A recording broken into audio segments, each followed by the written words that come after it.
Hi friends, welcome to Kavya Nayana cooking channel. ನಾನು ಸುಷ್ಮಾ. ಬನ್ನಿ, ಇವತ್ತು ಮಾವಿನಕಾಯಿನ ಬಳಸಿ ನಾನು ಐಸ್ ಕ್ರೀಮ್ನ ಯಾವ ತರ ಮಾಡೋದು ಅಂತ ತೋರಿಸ್ಕೊಡ್ತಾ ಇದ್ದೀನಿ. ನೋಡಿ, ಈ ಸೈಜಲ್ಲಿ 2 ಮಾವಿನಕಾಯಿನ ತಗೊಂಡಿದ್ದೀನಿ. ಈಗ ಮಾವಿನಕಾಯಿ ಮುಳುಗುವಷ್ಟು ನೀರನ್ನ ಹಾಕೊಳ್ಳೋಣ. ನೋಡಿ, ಮುಳುಗುವಷ್ಟು ನೀರನ್ನ ಹಾಕೊಂಡಿದ್ದೀನಿ. ಈಗ ಕುಕ್ಕರ್ ಮುಚ್ಚಳ ಮುಚ್ಚಿ ನಾನು 2 ವಿಸಿಲ್ನ ಕೂಗಿಸ್ಕೊಂಡು ಬರ್ತೀನಿ. 2 ವಿಸಿಲ್ ಆದ್ಮೇಲೆ ನಿಮ್ಗೆ ತೋರಿಸ್ಕೊಡ್ತೀನಿ. 2 ವಿಸಿಲ್ ಆಗ್ಲಿ. ಕುಕ್ಕರು 2 ವಿಸಿಲ್ ಆಗಿದೆ. ಸ್ವಲ್ಪ ತಣ್ಣಗಾಗ್ಲಿ, ಅಲ್ಲಿವರೆಗೂ ನಾವು ಒಲೆ ಮೇಲೆ ಪಾತ್ರೆಲಿ ಇಟ್ಕೊಂಡಿದ್ದೀನಿ. ಈಗ ಅರ್ಧ ಲೀಟರ್ ಆಗುವಷ್ಟು ಹಾಲನ್ನ ಹಾಕೋತಾ ಇದ್ದೀನಿ. ಗಟ್ಟಿ ಹಾಲನ್ನೇ ತಗೊಳ್ಳಿ, ತುಂಬಾ ಚೆನ್ನಾಗಿ ಬರುತ್ತೆ ಐಸ್ ಕ್ರೀಮು. ಹಾಗೆ ಅರ್ಧ ಲೀಟರ್ ಹಾಲ್ಗೆ ನಾನು ಅರ್ಧ ಕಪ್ ಆಗುವಷ್ಟು ಸಕ್ಕರೆನ ಸೇರಿಸ್ಕೊತಾ ಇದ್ದೀನಿ. ಇವಾಗ ಚೆನ್ನಾಗಿ ಹಾಲನ್ನ ಕುದಿಸ್ಕೋಬೇಕು. ಚೆನ್ನಾಗಿ ಸಕ್ಕರೆನ ಕರಗಿಸ್ಕೊಂಡು ಅರ್ಧ ಲೀಟರ್ ಆಗುವಷ್ಟು ಹಾಲು 1/4 ಲೀಟರ್ ಆಗ್ಬೇಕು. ಅಲ್ಲಿವರೆಗೂ ನಾವು ಚೆನ್ನಾಗಿ ಈ ಹಾಲನ್ನ ಕುದಿಸ್ಕೋಬೇಕು. ಹೊಸಬರು ಯಾರಾದ್ರೂ ನಮ್ಮ ಚಾನಲ್ ನೋಡ್ತಾ ಇದ್ರೆ ಪ್ಲೀಸ್ ಸಬ್ಸ್ಕ್ರೈಬ್ ಮಾಡ್ಕೊಂಡು ನೋಡಿ. ವಿಡಿಯೋನ ಎಲ್ಲೂ ಕೂಡ ಸ್ಕಿಪ್ ಮಾಡಬೇಡಿ, ಪೂರ್ತಿಯಾಗಿ ವಿಡಿಯೋ ನೋಡಿ ಸಪೋರ್ಟ್ ಮಾಡಿ ಫ್ರೆಂಡ್ಸ್. ಬೇಸಿಗೆ ಜಾಸ್ತಿ ಇರೋದ್ರಿಂದ ಮಕ್ಕಳು ಮನೇಲಿ ಇರ್ತಾರೆ, ಏನಾದ್ರೂ ಕೇಳ್ತಾನೆ ಇರ್ತಾರೆ ತಿನ್ನಕ್ಕೆ, ಹಾಗೆ ಕುಡಿಯಕ್ಕೆ. ಕೋಲ್ಡ್ ಆಗಿರೋದು ಏನಾದ್ರೂ ಕೊಡಮ್ಮ ಅಂತ ಆಚೆ ಕಡೆಯಿಂದ ತರೋದನ್ನ ಬಿಟ್ಟು ಸಿಂಪಲ್ ಆಗಿ 2 ಹಸಿ ಮಾವಿನಕಾಯಿ ಹಾಗೆ ಅರ್ಧ ಲೀಟರ್ ಹಾಲಿದ್ರೆ ಮನೆ ಮಂದಿಗೆಲ್ಲ ನಾವು ಐಸ್ ಕ್ರೀಮ್ನ ಮಾಡಿ ಕೊಡಬಹುದಲ್ವಾ. ಸಿಂಪಲ್ ಆಗಿ ನಾನು ಹಸಿ ಮಾವಿನಕಾಯಿನ ಬಳಸಿ ಮ್ಯಾಂಗೋ ಐಸ್ ಕ್ರೀಮ್ ಯಾವ ತರ ಮಾಡೋದು ಅಂತ ತೋರಿಸ್ಕೊಡ್ತಾ ಇದ್ದೀನಿ. ನೀವು ಕೂಡ ಒಂದ್ಸತಿ ಟ್ರೈ ಮಾಡಿ, ನಿಮಗೂ ಕೂಡ ಇಷ್ಟ ಆಗುತ್ತೆ. ನೋಡಿ, ಇವಾಗ ಹಾಲನ್ನ ಚೆನ್ನಾಗಿ ನಾವು ಕುದಿಸ್ಕೊಳ್ಳೋಣ.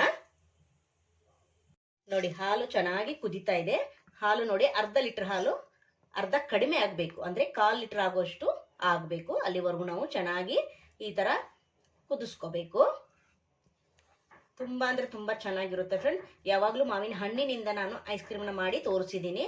ಇವತ್ತು ಮಾವಿನಕಾಯಿನ ಬಳಸಿ ನಾನು ಐಸ್ ಕ್ರೀಮ್ನ ಮಾಡಿ ತೋರಿಸ್ತಾ ಇದ್ದೀನಿ. ತುಂಬಾ ಚೆನ್ನಾಗಿರುತ್ತೆ. ಇದು ಕೂಡ ಆಲ್ರೆಡಿ ನಮ್ಮ ಚಾನಲ್ ಅಲ್ಲಿ ಇದೆ, ಹೋಗಿ ಒಂದ್ಸತಿ ಚೆಕ್ ಮಾಡಿ ನೋಡಿ ಫ್ರೆಂಡ್ಸ್. ಇವಾಗ ಇನ್ನೂ ಕೂಡ ಚೆನ್ನಾಗಿ ಇದನ್ನ ಕುದಿಸ್ಕೊಳ್ಳೋಣ. ನೋಡಿ ಫ್ರೆಂಡ್ಸ್, ಚೆನ್ನಾಗಿ ಕುದಿತಾ ಇದೆ. ಸ್ವಲ್ಪ ಗಟ್ಟಿ ಅನಿಸ್ತಾ ಇದೆ, ನೋಡ್ತಾ ಇದ್ದೀರಾ? ನಿಮಗೆ ಗೊತ್ತಾಗುತ್ತೆ. ಕಂಡೆನ್ಸ್ ಮಿಲ್ಕ್ ಇರುತ್ತೆ ನೋಡಿ, ಆ ತರ ಇರುತ್ತೆ. ಅಲ್ಲಿವರೆಗೂ ನಾವು ಕುದಿಸ್ಕೊತಾನೆ ಇರಬೇಕು. ಇವಾಗ ಇದು ಅರ್ಧದಷ್ಟು ಹಾಲು ಕಡಿಮೆಯಾಗಿದೆ, ನೋಡ್ತಾ ಇದ್ದೀರಾ ಫ್ರೆಂಡ್ಸ್? ಇಷ್ಟು ಆಗಿದೆ ನೋಡಿ. ಇವಾಗ ಚೆನ್ನಾಗಿ ಕುದ್ದು ಗಟ್ಟಿ ಆಗಿದೆ. ಇವಾಗ ಇದನ್ನ ಆಫ್ ಮಾಡ್ಕೊಂಡ್ ಬಿಡೋಣ. ಚೆನ್ನಾಗಿ ತಣ್ಣಗಾಗ್ಬೇಕು. ತಣ್ಣಗಾದ್ಮೇಲೆ ನಾವು ಇದನ್ನ ತೋರಿಸ್ಕೊಡ್ತೀನಿ. ನೋಡಿ, 2 ವಿಸಿಲ್ ಆಗಿತ್ತು, ತಗೊಂಡ್ ಬಂದಿದ್ದೀನಿ. ಇವಾಗ ಫುಲ್ ತಣ್ಣಗಾದ್ಮೇಲೆ ನಿಮ್ಗೆ ತೋರಿಸ್ತಾ ಇದ್ದೀನಿ. ನೋಡಿ, 2 ವಿಸಿಲ್ಗೆ ನೋಡಿ ಅದೇನೆ ಓಪನ್ ಆಗಿದೆ, ನೋಡ್ತಾ ಇದ್ದೀರಾ? ಇವಾಗ ಸಿಪ್ಪೆನೆಲ್ಲ ತೆಗೆದ್ಬಿಟ್ಟು ಒಳಗಡೆ ಇರೋ ಪಲ್ಸ್ನ ಮಾತ್ರ ತಗೊಳ್ಳೋಣ ಸ್ಪೂನಿನ ಸಹಾಯದಿಂದ. ನೋಡಿ, ಸಿಪ್ಪೆ ಎಲ್ಲ ಬಿಡಿಸಿದೀನಿ. ಇದ್ರ ಒಳಗಡೆ ಇರೋ ಪಲ್ಸ್ನ ಈ ತರ ನಾವು ತಕ್ಕೋಬೇಕು. ನೋಡಿ, ಎಷ್ಟು ಚೆನ್ನಾಗಿ ಬಂದಿದೆ. ನೋಡಿ, 2 ವಿಸಿಲ್ ಹಾಕ್ಸಿದ್ರೆ ಸಾಕಾಗುತ್ತೆ. ಇನ್ನು ನೀವು 1 ವಿಸಿಲ್ ಆದ್ರೂ ಕೂಡ ಹಾಕಿಸ್ಕೋಬಹುದು, ಅದು ಕೂಡ ಚೆನ್ನಾಗಿ ನೋಡಿ ಈ ತರ ಬೇಯುತ್ತೆ. ನೋಡಿ, ಇದೇ ತರಾನೇ ಎಲ್ಲಾ ಪಲ್ಸ್ನು ನಾನು ತೆಗೆದು ತೋರಿಸ್ತೀನಿ ನಿಮ್ಗೆ. ನೋಡಿ, ಸಿಪ್ಪೆಯಲ್ಲಿ ಕೂಡ ಪಲ್ಸ್ ಇರುತ್ತೆ, ನೀವು ನೋಡ್ಕೊಂಡು ಅದನ್ನು ಕೂಡ ತೆಗಿಬೇಕು. ನೋಡಿ, ಸಿಪ್ಪೆಯಲ್ಲಿ ಕೂಡ ಸ್ವಲ್ಪ ಸ್ವಲ್ಪ ಈ ತರ ಸಿಗುತ್ತೆ. ಇದನ್ನು ಕೂಡ ನೀಟಾಗಿ ತಕ್ಕೋಬೇಕು ನಾವು ಇದೇ ತರಾನೇ. ನೋಡಿ, ಇವಾಗ ನೀಟಾಗಿ ಸಿಪ್ಪೆದು ಹಾಗೆ ಗೊಬ್ಬದ್ದು ಕೂಡ ಎಲ್ಲ ಪಲ್ಪ್ಸ್ನ ತೆಗೆದಿದ್ದೀನಿ. ಇವಾಗ ಚಿಕ್ಕದು ಮಿಕ್ಸಿ ಜಾರನ್ನ ತಗೊಂಡಿದ್ದೀನಿ, ಇದ್ರೊಳಗಡೆ ಹಾಕೊಳ್ಳೋಣ. ಅವಾಗಲೇ ನಾನು ಕುದಿಸ್ಕೊಂಡಲ್ಲ ಹಾಲನ್ನ, ಅದನ್ನು ಕೂಡ ಇದ್ರೊಳಗಡೆನೆ ಹಾಕೊಂತೀನಿ. ನೋಡಿ, ಇಷ್ಟು ಗಟ್ಟಿಯಾಗಿರ್ಬೇಕು. ನೋಡಿ, ಕಂಡೆನ್ಸ್ ಮಿಲ್ಕ್ ಇರುತ್ತಲ್ಲ, ಇದೇ ತರಾನೇ ಇರುತ್ತೆ. ನೋಡಿ, ಇದನ್ನೆಲ್ಲವನ್ನು ಹಾಕೊಂತೀನಿ ಮಿಕ್ಸಿ ಜಾರಿಗೆನೆ. ನೋಡಿ, ಇವಾಗ ಇದನ್ನ ಮುಚ್ಚಳ ಮುಚ್ಚಿ ನಾನು ನೈಸ್ ಆಗಿ ಪೇಸ್ಟ್ ಮಾಡ್ಕೊಂಡು ಬರ್ತೀನಿ. ನೋಡಿ, ಇವಾಗ ಫ್ಲಫಿಯಾಗಿ ನೋಡ್ತಾ ಇದ್ದೀರಾ ಎಷ್ಟು ಚೆನ್ನಾಗಿ ಬಂದಿದೆ ಅಂತ. ನೋಡಿ, ಇವಾಗ ಇದನ್ನ ಸೈಡ್ ಅಲ್ಲಿ ಎತ್ತಿಟ್ಕೊಳ್ಳೋಣ. ಕ್ರೀಮ್ ರೆಡಿ ಮಾಡ್ಕೊಳ್ಳೋಣ. ನಾನಿಲ್ಲಿ ಒಂದು ಸ್ವಲ್ಪ ಬೌಲಲ್ಲಿ ಐಸ್ ಕ್ಯೂಬ್ನ ಇಟ್ಕೊಂಡಿದ್ದೀನಿ. ಇದ್ರ ಮೇಲೆ ಮತ್ತೊಂದು ಬೌಲ್ನ ಇಟ್ಕೊಂಡು ನಾನಿಲ್ಲಿ ಮಿಲ್ಕಿ ಮಿಸ್ಟ್ ಅವ್ರದ್ದು ಫ್ರೆಶ್ ಕ್ರೀಮನ್ನ ತಗೋತಾ ಇದ್ದೀನಿ. ಇವಾಗ ಇದು 250 ml ಇದೆ ಫ್ರೆಂಡ್ಸ್, ಅಂದ್ರೆ 1 ಕಪ್ ಆಗುವಷ್ಟು ಫ್ರೆಶ್ ಕ್ರೀಮ್ನ ತಗೊಂಡಿದ್ದೀನಿ. ಇವಾಗ ಇದಕ್ಕೇನೆ ಹಾಕೊಳ್ಳೋಣ. ನೋಡಿ ಫ್ರೆಂಡ್ಸ್, ಎಲ್ಲವನ್ನು ಕ್ರೀಮನ್ನ ಬೌಲ್ಗೆ ಹಾಕೊಂಡಿದ್ದೀನಿ. ನೋಡಿ, ಎಲ್ಲಾ ಕ್ರೀಮನ್ನು ಬೌಲ್ಗೆ ಹಾಕೊಂಡಿದ್ದೀನಿ. ಈಗ ನಾನು ಬ್ಲೆಂಡರ್ ಸಹಾಯದಿಂದ ಇದನ್ನ ಕ್ರೀಮನ್ನ ಮಾಡ್ಕೊಂತೀನಿ ಫ್ರೆಂಡ್ಸ್.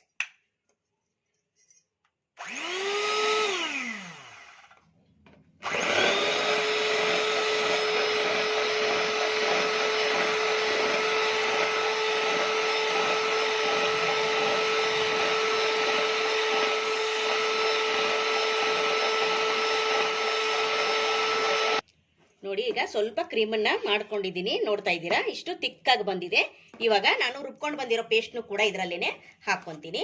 ನೋಡಿ ಎಷ್ಟು ಗಟ್ಟಿಯಾಗಿ ಮಾಡಿದ್ದೀನಿ, ನೋಡಿ ಇಷ್ಟು ಇರಬೇಕು ತಿಕ್ನೆಸ್ಸು. ಇವಾಗೆಲ್ಲವನ್ನು ಇದರಲ್ಲೇ ಹಾಕೊಳ್ಳೋಣ. ನೋಡಿ ಸ್ವಲ್ಪ ಗ್ರೀನ್ ಫುಡ್ ಕಲರ್ನ ತಗೊಂಡಿದ್ದೀನಿ, ನಿಮ್ಮ ಹತ್ರ ಇದ್ರೆ ಸೇರಿಸ್ಕೊಳ್ಳಿ, ಇಲ್ಲ ಅಂದ್ರೆ ಸ್ಕಿಪ್ ಮಾಡಿ ಹಾಗೆ ಕೂಡ ಮಾಡ್ಕೋಬಹುದು. ಇವಾಗ ಇದನ್ನ ಮತ್ತೆ ಬ್ಲೆಂಡ್ ಮಾಡ್ಕೋಬೇಕು ನಾವು.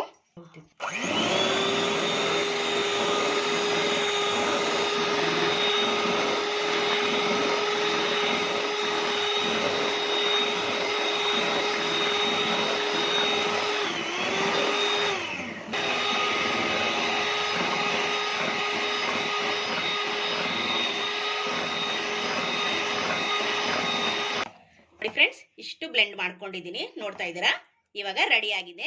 ಇದನ್ನ ಒಂದು ಬೌಲ್ಗೆ ಹಾಕೊಳ್ಳೋಣ. ನೋಡಿ ಫ್ರೆಂಡ್ಸ್ ಇವಾಗ ರೆಡಿ ಆಗಿದೆ. ಇವಾಗ ಇದನ್ನ ಒಂದು ಬೌಲ್ಗೆ ಹಾಕೊಳ್ಳೋಣ.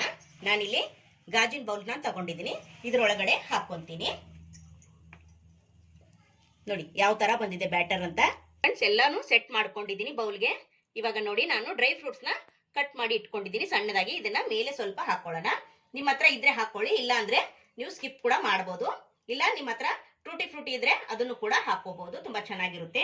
ನೋಡಿದ್ರ ಫ್ರೆಂಡ್ಸ್ ಎಷ್ಟು ಸಖತ್ತಾಗಿ ಕಾಣಿಸ್ತಾ ಇದೆ. ಇವಾಗ ಇದನ್ನ ಟೈಟ್ ಆಗಿ ಮುಚ್ಚಳ ಮುಚ್ಚಿಬಿಟ್ಟು 8 ರಿಂದ 10 ಗಂಟೆ ನಾವು ಇದನ್ನ ಫ್ರೀಜರ್ ಅಲ್ಲಿ ಇಡಬೇಕು. ಟೈಮ್ ಇದೆ ನಿಮ್ಗೆ, ಓವರ್ ನೈಟ್ ಕೂಡ ಬಿಡಬಹುದು. ನಾನು ಫುಲ್ ರಾತ್ರಿ ಇಡೀ ಬಿಡ್ತೀನಿ, ಬೆಳಗ್ಗೆ ನಿಮ್ಗೆ ತೋರಿಸ್ಕೊಡ್ತೀನಿ. ನೋಡಿ ಫ್ರೆಂಡ್ಸ್ 8 ರಿಂದ 10 ಗಂಟೆ ಆದ್ಮೇಲೆ ನಿಮ್ಗೆ ಮಾವಿನಕಾಯಿ ಐಸ್ ಕ್ರೀಮ್ ನ ಆಚೆ ತೆಗಿತಾ ಇದ್ದೀನಿ. ಇವಾಗ ನೋಡೋಣ ಯಾವ ತರ ಸೆಟ್ ಆಗಿದೆ ಅಂತ. ವಾವ್ ಸೂಪರ್ ಫ್ರೆಂಡ್ಸ್, ನೋಡ್ತಾ ಇದ್ದೀರಾ ಸಖತ್ತಾಗಿ ಬಂದಿದೆ. ಇವಾಗ ಇದನ್ನ ಸ್ಕೋಪ್ ಇಂದ ತೆಕ್ಕೊಳ್ಳೋಣ. ನಿಮ್ಮ ಹತ್ರ ಸಾಂಬಾರ್ ಸೌಟ್ ಇದ್ರೆ ಅದರಲ್ಲೂ ಕೂಡ ತೆಗಿಬಹುದು. ನೋಡಿ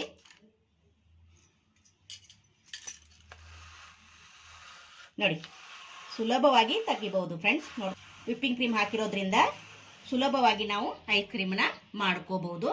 ನೋಡಿ ಇವಾಗ ಪ್ಲೇಟ್ಗೆ ಹಾಕೊಳ್ಳೋಣ. Wow super friends. ನೋಡಿ ಫ್ರೆಂಡ್ಸ್ ಇನ್ನೊಂದು ಐಸ್ ಕ್ರೀಮು. Wow super. ನೋಡಿದ್ರ ಫ್ರೆಂಡ್ಸ್ ಎಷ್ಟು ಸಖತ್ತಾಗಿ ಬಂದಿದೆ. ನೋಡಿ ಫ್ರೆಂಡ್ಸ್ ಎರಡು ಹಸಿ ಮಾವಿನಕಾಯಿಂದ ಐಸ್ ಕ್ರೀಮ್ ಮಾಡಬಹುದು ಅಂತ ತೋರಿಸ್ಕೊಟ್ಟಿದ್ದೀನಿ. ಮನೆ ಮಂದಿಗೆಲ್ಲ ಆಗುತ್ತೆ. ನೀವು ಕೂಡ ಒಂದ್ಸತಿ ಟ್ರೈ ಮಾಡಿ ನೋಡಿ, ನಿಮಗೂ ಇಷ್ಟ ಆಗುತ್ತೆ ಫ್ರೆಂಡ್ಸ್. ಮೇಲೆ ಸ್ವಲ್ಪ ಡ್ರೈ ಫ್ರೂಟ್ಸ್ ಕಟ್ ಮಾಡ್ಕೊಂಡಿದ್ದೀನಿ, ನೋಡ್ತಾ ಇದ್ದೀರಾ. ಎರಡು ಹಸಿ ಮಾವಿನಕಾಯಿಂದ ಬಳಸಿ ನಾನು ಯಾವ ತರ ಮ್ಯಾಂಗೋ ಐಸ್ ಕ್ರೀಮ್ನ ಮಾಡಿದ್ದೀನಿ ಅಂತ ನೋಡಿದ್ರ ಫ್ರೆಂಡ್ ಸೂಪರ್ ಆಗಿ ರೆಡಿ ಆಗಿದೆ. ಈ ವಿಡಿಯೋ ನಿಮಗೆ ಇಷ್ಟವಾದರೆ ಪ್ಲೀಸ್ ಲೈಕ್ ಮಾಡಿ, ಶೇರ್ ಮಾಡಿ, ಕಮೆಂಟ್ ಮಾಡಿ, ಸಬ್ಸ್ಕ್ರೈಬ್ ಮಾಡ್ಕೊಳ್ಳಿ. ನಮ್ಮ ವಿಡಿಯೋ ನೋಡಿದ್ದಕ್ಕಾಗಿ ನಿಮ್ಮೆಲ್ಲರಿಗೂ ಧನ್ಯವಾದಗಳು. Thank you for watching. ನಮಸ್ಕಾರ ಫ್ರೆಂಡ್ಸ್.